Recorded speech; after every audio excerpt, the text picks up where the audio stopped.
Previously, I've seen that Laplace transform of e to the power a as at f of t is typical f of s minus a.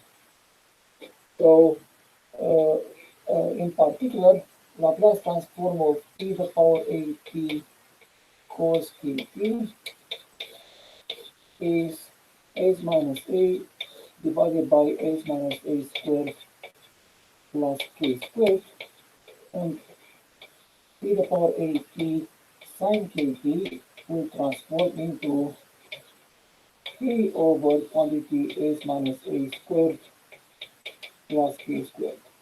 So let's apply those important formulas to find the simple inverse Laplace transform. So the problem is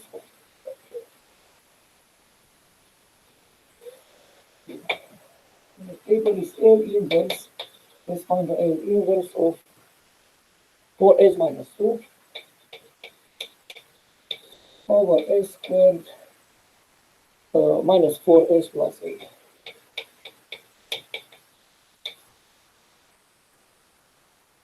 Okay, so we anticipate here in the denominator, we see that that's a quadratic with imaginary roots. So the idea here is to write as a sum of complete the square, not a sum of two squares. So let's write it as s squared minus 4s plus 8 as s squared minus 4s plus. To get a perfect square, write it at 4, then plus another 4 here. And this will be s minus 2 quantity squared plus 4. Okay, so the function for which you want to calculate the Laplace transform is 4 s minus 2 divided by quantity s minus 2 squared plus 4. Okay, at this moment, we want to do some basic algebra, elementary algebra, to write everything in here in terms of s minus 2 to apply the translation theorem with Laplace transforms. So the idea is to, here I have s. I don't really need s, I need s minus 2. So just let's make it. So if you for s, write 4 times s minus 2 plus 2. This s, but I writing it in this way, keep the s minus 2 forever from this moment on. So don't open the parentheses again. So we get a minus 2 from here. At the bottom, s minus 2 squared plus 2 squared. If we open a parenthesis by keeping the s minus 2 compact, we get 4 times s minus 2 plus 8 here, minus 2 is plus 6 over s minus 2 squared plus 2 squared. Keep in mind that two functions of s have obvious inverse transforms.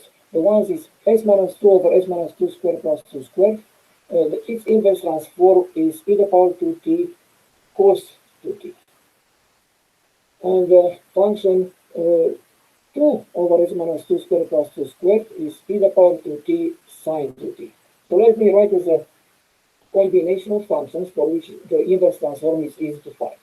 So let's write 4 times s minus 2 plus 6 over s minus 2 squared plus 2 squared as 8 times s minus 2 over s minus 2 squared plus 2 squared plus b times 2 over s minus 2 squared plus 2 squared, because this one to have an inverse transform e to the power 2t cos 2t,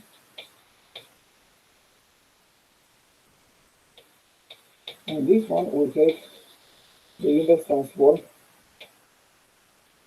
e to the power 2t sine 2t. The only thing we have to do is find a and b. Okay, so 4 times s minus 2 plus 6 equals to a times s minus 2 plus 2b. Well, if we identify the like terms, a would be 4. To identify a times x minus 2 is 4 times x minus 2. 2b equals to 6. So therefore b equals to 3. Okay, so we got a and b. So the inverse transform will be 4 e to the power 2t cos 2t plus 3 e to the power 2t sin 2t. So let me write down the answer. So a equals to 4.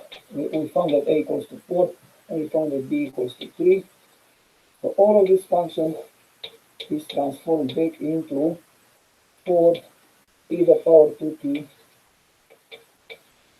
cos 2t plus 3 e to the power 2t sin 2t. If you want, sometimes it's good to give a common factor is e to the power 2t times 4 cos 2t plus 3 sin 2t. 4 cos 2t plus 3 sin 2t.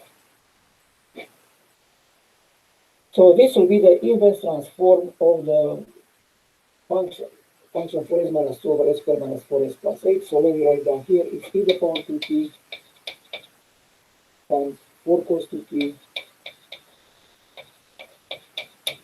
plus 3 sin 2t.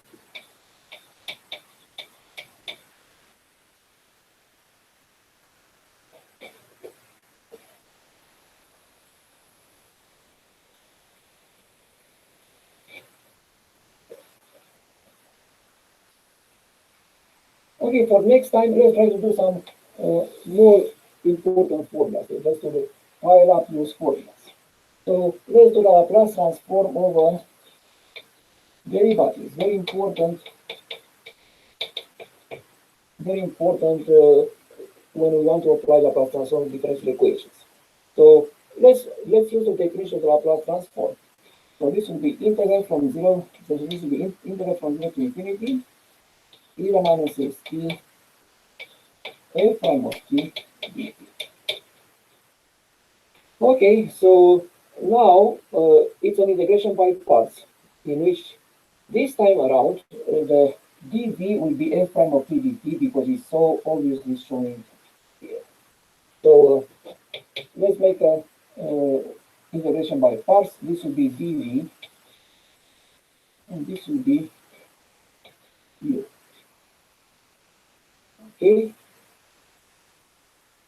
So u equals to e to the minus st, dt is f prime of t dt. So this will be uv,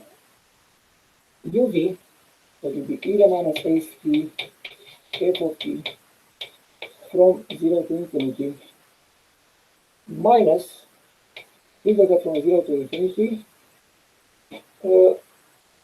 Flip the prime sign from f to e to the minus st. So get minus s e to the minus st f of t dt. Okay, so let's try to take a look at this one first. So limit of e to the minus st f of t at infinity minus the value of e to the minus st f of t at 0. So for large enough s, the exponential decay of e to the minus st will beat the bounded exponential growth of f of t, which means that for s large enough, the limit of infinity is 0. So that's exactly what we're interested in. So the Laplace transforms are always defined on half-life effect. So we can assume that s is large enough. So for this s large enough, the limit of infinity will be 0. The value of 0 will be f of 0. So, but with a minus. So minus f of 0 is kept. And the other one, let's put the constant, our minus is the constant. So we get s times integral from 0 to infinity, e to the minus st f of t dt. What is exactly the definition of the Laplace transform? So this will be s capital F of s. So we prove the important formula. If small f of t is transformed into big F of s, then the derivative will be transformed into s, capital F of s minus small f of t. It's a very important formula which will keep us busy in the coming